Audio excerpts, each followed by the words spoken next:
Allahu Akbar. اعوذ باللہ من الشیطان الرجیم، بسم اللہ الرحمن الرحیم۔ سورہ ہود مکی سورہ ہے، اس میں 123 آیات ہیں۔ اس سورہ کا مرکزی مضمون قرآن پر ایمان اور توحید پر ایمان کی دعوت ہے۔ اس سورہ میں بتایا گیا ہے کہ قوموں کی ہلاکت کا استغفار سے کیا تعلق ہے، اور وہ قومیں جو شرک یا گناہوں سے توبہ کر لیتی ہیں تو اللہ پھر انہیں مہلت دے دیتا ہے، اور اگر نہیں کرتی تو وہ پچھلی قوموں کی طرح ہلاک ہو جاتی ہیں۔ اس سورہ کا زمانہ نزول مکے کا آخری دور ہے، جب دشمنوں نے اپنی مخالفت بہت سخت کر دی تھی۔ رسول اللہ صلی اللہ علیہ وسلم کے اوپر مختلف الزامات لگائے جا رہے تھے، آپ کی لائی ہوئی دعوت کو شک کی نگاہ سے دیکھا جا رہا تھا، اور آپ کو کھلا جادوگر کہا جاتا تھا۔ حدیث میں آتا ہے کہ رسول اللہ صلی اللہ علیہ وسلم نے فرمایا کہ سورہ واقعہ، سورہ مرسلات، سورہ نبا، سورہ تکویر اور سورہ ہود نے مجھے بوڑھا کر دیا، یعنی رنج اور خوف کے باعث جسم اور اعصاب کو اتنا متاثر کیا اور اتنا اثر کیا جیسے ایک زمانہ گزرنے کے بعد انسانی جسم مختلف مراحل سے گزرنے کی تھکن کے باعث بوڑھا ہو جاتا ہے۔ وجہ یہ ہے کہ اس سورہ میں باغی نافرمان قوموں پر اللہ کے غضب اور ان کی ہلاکت کے واقعات آئے ہیں، جو رحمت للعالمین کے قلب پر بہت گرا گزرے تھے۔ اس سورہ میں قوم نوح، ہود، صالح، لوط، شعیب اور موسیٰ علیہ السلام کی قوم کے واقعات ہیں۔ ان تمام انبیاء علیہ السلام کی قوموں کی اکثریت نے مخالفت کی تھی اور اللہ نے ان سب کو ہلاک کر دیا۔ یہ صورت اللہ کے قانون ہلاکت اور قانون استبدال، یعنی کسی قوم کو کیوں ہلاک کیا جاتا ہے اور اس کی جگہ کسی قوم کو کیوں لایا جاتا ہے، اس قانون کو واضح کیا گیا۔ سورہ کی ابتدا حروف مقطعات سے ہوتی ہے، الف لام را، اور اس کے بعد کلام پاک کی تعریف میں ارشاد فرمایا جاتا ہے کہ کتاب احکمت آیاتہ، یہ کتاب ہے جس کی آیات حکمت سے بھرپور ہیں، ثم فصلت، اور اس کے بعد ان کی تفصیل بھی ارشاد ہوئی ہے۔ احکمت حکم سے نکلا ہے، جس کے معنی ہوتے ہیں درست اور صحیح، یعنی وہ معیاری باتیں جو وقت اور حالات کے ساتھ تبدیل نہیں ہوتی۔ فصلت الگ الگ کرنے والی، حدود متعین کرنے والی، چیزوں کو ایک دوسرے سے جدا کرنے والی۔ اردو زبان میں تفصیل کے معنی لمبی لمبی باتیں کرنا ہوتا ہے، حالانکہ عربی میں اس لفظ کے یہ معنی نہیں ہوتے۔ عربی میں اس کا مطلب ہوتا ہے کہ بات کو اس طرح سے کیا جائے کہ ان کو مختلف موضوعات میں بانٹا جائے تاکہ سارا مدعا اور مقصد پوری طرح واضح بھی ہو جائے اور بات بھی سمجھ میں آ جائے۔ اردو زبان میں کھیتوں کو فصل کہا جاتا ہے۔ اگر آپ اپنے ذہن میں کسی کھیت کی تصویر لائیں تو اس میں کسان پودے لگاتے وقت کیاریاں بناتا ہے تاکہ پودوں کی جڑیں اور شاخیں آپس میں الجھ نہ جائیں۔ پودوں کے درمیان یہ حدود طے کرنا، دراصل یہی فصل کے معنی ہوتے ہیں۔ سورہ ہود میں اللہ تعالیٰ نے مختلف انبیاء کے واقعات بتائے ہیں۔ ہر واقعہ اپنے طور پر ایک ہی بات بتانے آیا ہے کہ جس قوم نے اللہ کی بات نہ مانی وہ آخر کار ہلاک ہو گئی، لیکن اللہ تعالیٰ نے ایک کے بعد ایک مختلف قوموں کے واقعات بتائے تاکہ اس مقصد کو واضح طور سے سمجھایا جائے کہ قوموں کے عروج اور زوال کا یہ قانون اللہ تعالیٰ نے اس کائنات میں ہمیشہ سے رکھا ہے۔ سورہ ہود کی ابتدائی آیات میں انسانی تربیت کے لیے اللہ تعالیٰ نے پہلے اصولی اور بنیادی باتیں بتائیں اور پھر بتدریج ان کی تفصیل۔ ساری بات کا خلاصہ یہ تھا کہ انسانوں کو ایک اللہ کی عبادت کی دعوت دی گئی۔ یہ بتایا گیا کہ انبیاء خوشخبری دینے والے اور ڈرانے والے بنا کر بھیجے گئے ہیں۔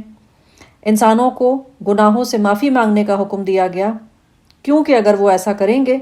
تو اللہ ایک مقررہ مدت تک انہیں دنیا کی نعمتوں سے فائدہ اٹھانے کی اجازت دے گا، اور اگر ایسا نہیں کریں گے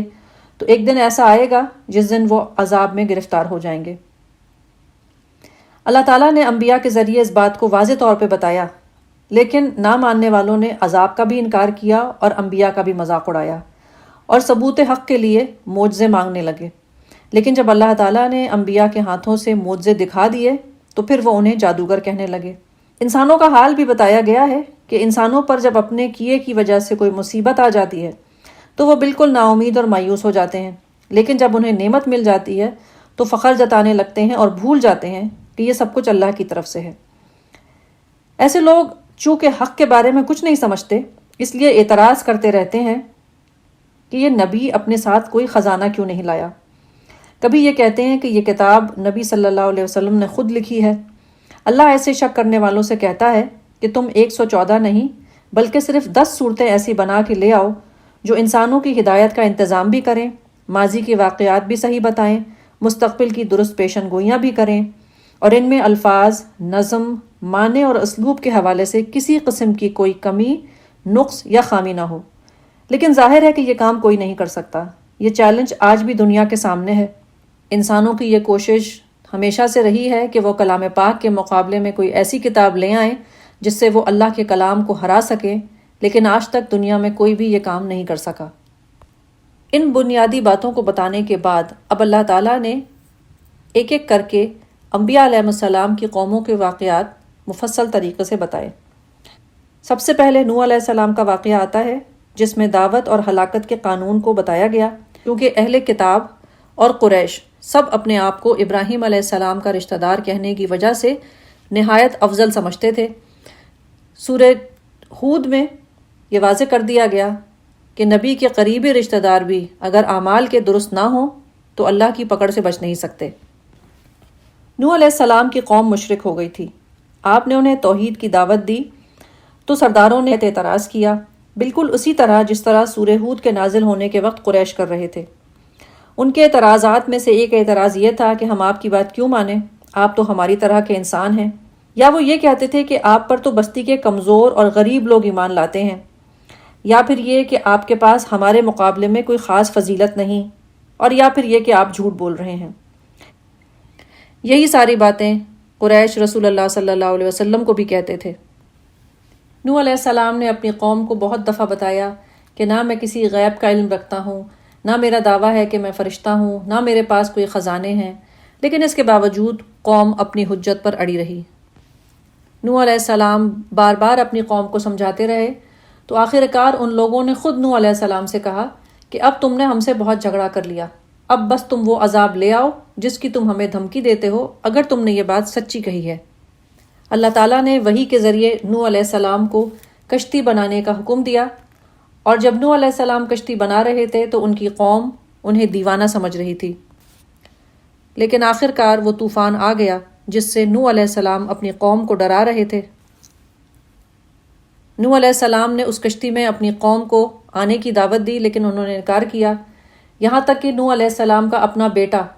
اس نے بھی انکار کیا۔ جب نوح علیہ السلام نے اپنے بیٹے سے کہا کہ اس کشتی میں سوار ہو جاؤ تو اس نے کہا کہ میں ایک پہاڑ پہ چڑھ جاؤں گا اور وہ مجھے بچا لے گا۔ نوح علیہ السلام نے اپنے بیٹے سے کہا کہ آج کوئی چیز اللہ کے حکم سے بچانے والی نہیں ہے سوائے اس کے کہ اللہ کسی پر رحم فرما دے، لیکن وہ بیٹا نہ مانا اور کافروں کے ساتھ غرق ہو گیا۔ نوح علیہ السلام نے 950 سال تبلیغ کی اور چند لوگ ان پر ایمان لائے۔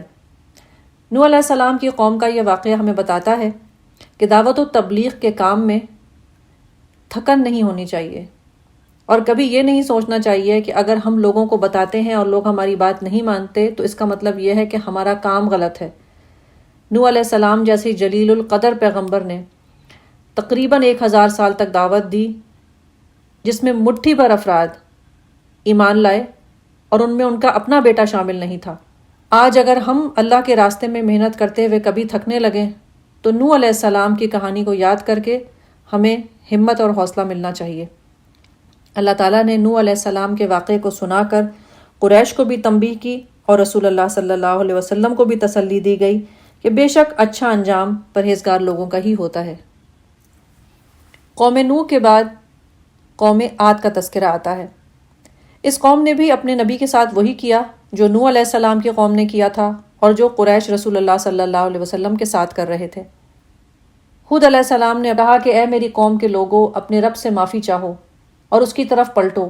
وہ تم پر آسمان کے دہانے کھول دے گا اور تمہاری موجودہ قوت پر مزید قوت کا اضافہ کرے گا، اور مجرموں کی طرح منہ مت پھیرو۔ لیکن ان کی قوم نے جواب دیا کہ تم ہمارے پاس کوئی نشانی لے کر نہیں آئے ہو، اور صرف تمہارے کہنے کی وجہ سے ہم اپنے معبودوں کو نہیں چھوڑیں گے۔ ہود علیہ السلام نے اپنی قوم کو تبدیلی کا قانون بھی بتایا کہ اگر تم اللہ کے حکم سے منہ پھیرو گے اور اس بات کا انکار کرو گے جو میں تمہاری طرف لے کر آیا ہوں تو اللہ تمہیں زمین سے ہلاک کر دے گا اور تمہاری جگہ کسی اور قوم کو لے آئے گا اور تم اللہ کا کچھ نہیں بگاڑ سکو گے۔ یعنی کہ اللہ نے یہ زمین اپنے بندوں کے لیے بنائی ہے، اگر کوئی یہاں اس کے مالک کے اصول کو توڑے گا تو مالک اسے زمین میں رہنے کی اجازت نہیں دے گا، بالکل جس طرح کہ کوئی شخص اگر کسی دفتر میں ملازم ہو تو دفتر کا مالک اپنے ملازموں کو کام نہ کرنے کی صورت میں نوکری سے نکالنے کا پورا اختیار رکھتا ہے، اس زمین میں اللہ تعالیٰ بھی ہمارے اوپر یہی اختیار رکھتے ہیں۔ ہود علیہ السلام نے اپنی قوم کو یہی بات سمجھائی، مگر یہ قوم بڑی سرکش تھی، بڑی ہٹ درم تھی، آخر کار اپنی ضد کی وجہ سے ہلاک ہو گئی۔ قوم عاد کے اس واقعے میں ہمارے لیے بھی یہی سبق ہے کہ ہم اس دنیا میں رہتے ہوئے اگر اچھے کام نہیں کرتے تو اللہ تعالیٰ ہمیں بھی اس زمین میں ختم کر سکتا ہے اور ہماری جگہ کچھ اور ایسے لوگوں کو پیدا کر سکتا ہے جو وہ کام کریں گے جو اللہ چاہے گا۔ اب اس کے بعد قوم سمود کا تذکرہ آتا ہے۔ قوم نوح علیہ السلام، قوم ہود علیہ السلام اور قریش، سب کے اندر یہی قدر مشترک تھی کہ وہ گناہوں کو چھوڑنے کو تیار نہ تھے۔ حضرت صالح علیہ السلام نے بھی اپنی قوم کو ایک اللہ کی عبادت اور گناہوں سے معافی کا پیغام دیا، لیکن قوم اپنے روایتی انداز پر زندگی گزارنے کے لیے اصرار کرتی رہی اور کہتی رہی کہ ہم اپنے باپ دادا کے طریقوں کو نہیں چھوڑیں گے، بلکہ صالح علیہ السلام سے وہ یہ کہتی رہی کہ پہلے تو ہم تمہیں سمجھتے تھے کہ تم ہماری بستی کے کوئی بہت ہی ذہین آدمی ہو، تم سے ہم نے بڑی توقعات وابستہ کر رکھی تھیں، اب تمہیں کیا ہو گیا ہے کہ تم ہمیں اپنے معبودوں کی پرستش سے روکتے رہتے ہو۔ یعنی ان کے کہنے کا مطلب یہ تھا کہ اگر کوئی شخص ذہین ہے اور اس کے اندر صلاحیتیں ہیں تو اسے مذہبی کاموں میں دلچسپی نہیں لینی چاہیے، بلکہ دنیا داری کے کام کر کے دنیا کے رواج کے ساتھ چلنا چاہیے، کیونکہ ان کے خیال میں یہی بات کامیابی ہوتی ہے۔ صالح علیہ السلام نے اپنی قوم کو بار بار سمجھایا، لیکن وہ نہ مانی اور معجزے مانگنے لگی۔ اللہ تعالیٰ نے پہاڑ کے اندر سے ایک اونٹنی نکال کر اس قوم کی طرف معجزانہ طور پر بھیجی، لیکن اس قوم نے اس اونٹنی کو مار دیا۔ اس اونٹنی کے مارنے کے 3 دنوں کے بعد اللہ کا عذاب آیا اور پوری قوم تباہ ہو گئی۔ قریش بھی رسول اللہ صلی اللہ علیہ وسلم سے اسی طرح کے معجزے مانگا کرتے تھے، اور اسی لیے رسول اللہ صلی اللہ علیہ وسلم اس سورت کو پڑھتے تو بہت گھبراتے تھے، کیونکہ اللہ کا قانون یہی ہے کہ اگر کسی قوم کی طرف کوئی منہ مانگا معجزہ آ جائے تو اس کے بعد انہیں مزید مہلت نہیں ملتی، یا تو انہیں ایمان لانا ہوتا ہے اور یا پھر وہ ہلاک کر دیے جاتے ہیں۔ قریش صرف معجزے ہی نہیں مانگا کرتے تھے بلکہ فرشتوں کو دیکھنے کا مطالبہ بھی کرتے تھے، اور بار بار کہتے تھے کہ تم ہمیں آسمان سے فرشتے اتروا کر دکھاؤ۔ اللہ تعالیٰ نے انہیں ابراہیم علیہ السلام کا واقعہ سنایا ہے اور بتایا ہے کہ انسانوں کی طرف فرشتوں کا آنا کوئی معمولی بات نہیں ہوتی۔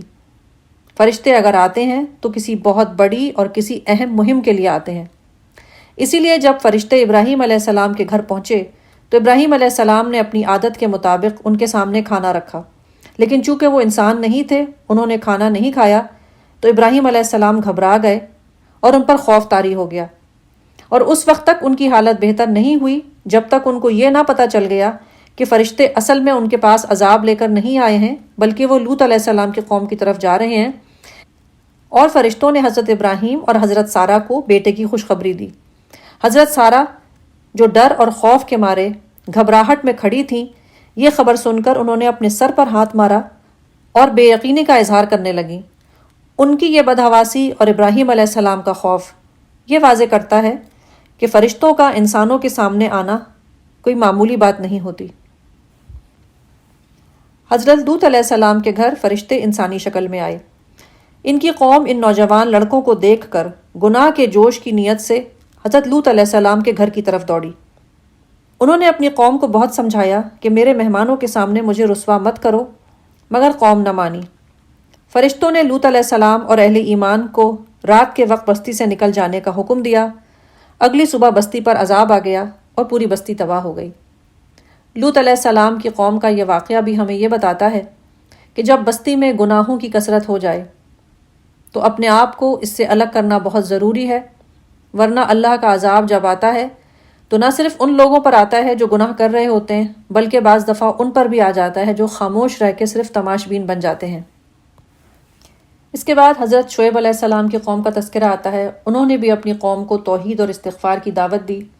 ان کی قوم ناپ تول میں بے ایمانی کرتی تھی، زمین میں فساد پھیلاتی تھی۔ شعیب علیہ السلام کی قوم کی سوچ وہی تھی جو آج بہت سے لوگوں کا خیال ہوتا ہے کہ مذہبی لوگوں کو صرف اپنے کام سے کام رکھنا چاہیے، انہیں اپنی نماز روزوں کی فکر کرنی چاہیے اور معاشرے کے رجحانات کے بارے میں ان کی کوئی رائے نہیں ہونی چاہیے۔ شعیب علیہ السلام کی قوم نے ان سے یہی سوال کیا تھا کہ کیا تمہاری نماز تمہیں یہ کہتی ہے کہ ہم ان سارے معبودوں کو چھوڑ دیں جن کی پرستش ہمارے باپ دادا کرتے تھے، یا یہ کہ ہم کو اپنے پیسے پر اپنا کوئی اختیار نہیں ہے؟ آج بھی بہت سارے لوگوں کا یہ خیال ہوتا ہے کہ مذہب کا تعلق یا تو رمضان سے ہے یا جمعے کی نماز سے ہے یا کچھ اور ایسے معمولات، جبکہ پیسہ کمانا، خرچ کرنا، شادی بیاہ کی رسم و رواج، لباس، فیشن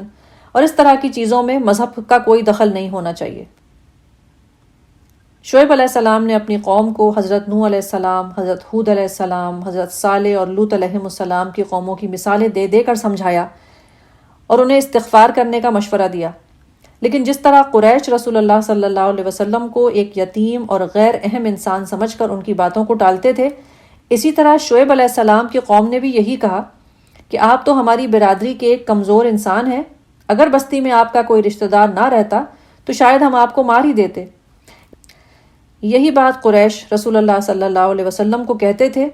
کہ ہم صرف بنو ہاشم کی وجہ سے آپ کے اوپر ہاتھ نہیں اٹھاتے۔ شعیب علیہ السلام کی قوم ان کو دھمکیاں دیتی رہتی، مگر جب اللہ کی طرف سے دی ہوئی مہلت ختم ہو گئی تو ایک دن اللہ کا عذاب آ گیا اور وہ قوم زمین سے ایسی مٹی جیسے کبھی بسی ہی نہیں تھی۔ اس قوم کے واقعے میں بھی ہمیں چند ضروری باتیں سمجھ میں آتی ہیں،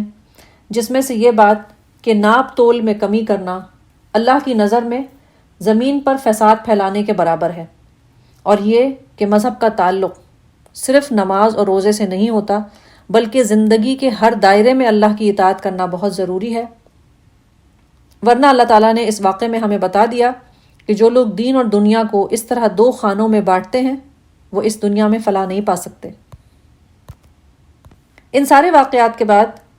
اب فرعون کا تذکرہ آتا ہے۔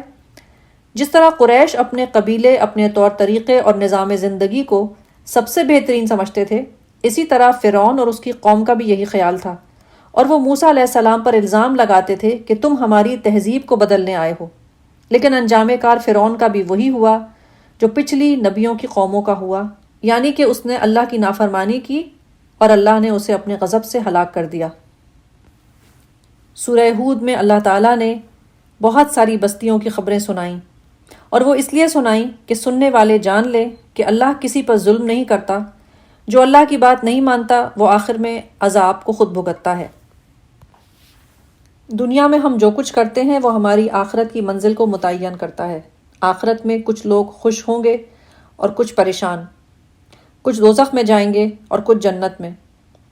یہ دونوں لوگ کبھی برابر نہیں ہو سکتے۔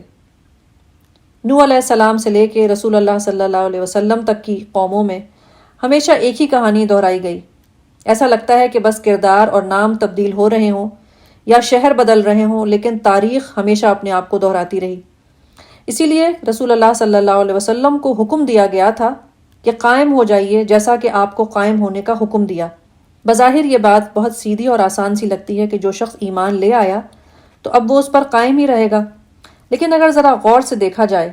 تو پتہ چلتا ہے کہ جب ہزاروں سال سے ہر آنے والی قوم اللہ کے پیغام کے ساتھ یہی معاملہ کرتی رہتی ہے کہ اس میں من مانی باتیں شامل کر کے کبھی انکار کرتی ہے، کبھی احکامات کو تبدیل کرتی ہے، اور انسانوں کی اکثریت ایسا ہی کرتی رہتی ہے،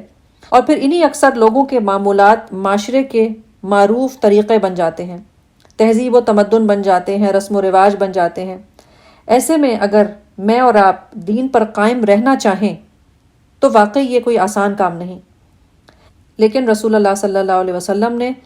اللہ کی طرف سے بھیجی ہوئی وحی کے مطابق ایک ایسا معاشرہ بنا کر انسانوں کو دکھا دیا جس کے رہنے والے لوگ اللہ کی بات مانتے ہوں، لیکن پھر بھی انسان خطاؤں کا پتلا ہے، غلطیاں اور کمی کوتاہیاں ہوتی رہتی ہیں۔ اسی لیے اس سورے کے آخر میں اللہ تعالیٰ نے مغفرت کا بھی ایک اہم اصول بتا دیا، اور وہ یہ کہ نماز قائم رکھو دن کے دو کناروں پر اور کچھ رات کے حصوں میں، بے شک نیکیاں برائیوں کو مٹا دیتی ہیں۔ دن میں 5 دفعہ نماز پڑھنے کا جو حکم ہمیں ملتا ہے اس کی بہت ساری حکمتیں ہیں، لیکن ایک اہم چیز یہ بھی ہے کہ وہ ہماری چھوٹی چھوٹی خطاؤں اور برائیوں کو ہم سے دور کرتی رہتی ہیں۔ اللہ تعالیٰ مجھے اور آپ کو دن میں 5 دفعہ پاک صاف ہونے اور توبہ کر کے پلٹنے کا موقع دیتا ہے۔ یہ اللہ کی رحمت ہے کہ اللہ ہمیں توبہ کا موقع دیتا ہے، کیونکہ جب تک کوئی قوم اپنی اصلاح کرتی رہتی ہے اللہ اس بستی کو ہلاک نہیں کرتا، کیونکہ اللہ ایسا نہیں ہے کہ جب بستی میں اچھے لوگ ہوں وہ پھر بھی اسے تباہ کر دے۔ اللہ نے یہ دنیا بغرض آزمائش بنائی اور انسانوں کو رائے کی محدود آزادی دے دی، اسی لیے لوگوں کو آزادی ہے کہ وہ چاہے تو اللہ کی بات مان لیں، چاہے نہ مانے۔ درست فیصلہ کرنے والا اچھے انجام کو پہنچے گا اور غلط فیصلہ کرنے والا اپنی سزا کو بھگتے گا۔ جو قومیں درست فیصلہ کر کے توحید، استغفار اور انبیاء کی اطاعت اور اتباع کے راستے پر چلتی ہیں اللہ انہیں مہلت دے دیتا ہے، ورنہ پچھلی قوموں کی طرح وہ ہلاک ہو جاتی ہیں۔ سورہ کے اختتام میں آیت نمبر 120 کا ترجمہ اور اے نبی صلی اللہ علیہ وسلم یہ پیغمبروں کے قصے جو ہم آپ کو سناتے ہیں یہ وہ چیزیں ہیں جن کے ذریعے سے ہم آپ کے دل کو مضبوط کرتے ہیں، ان کے اندر آپ کو حقیقت کا علم ملا اور ایمان لانے والوں کو نصیحت اور بیداری نصیب ہوئی۔ اللہ تعالیٰ مجھے اور آپ کو حکمت بری ان باتوں سے سبق سیکھنے والا بنائے اور اپنے اعمال میں بہتری کرنے والا بنائے، آمین۔ وما علینا الا البلاغ۔ Allahu Akbar.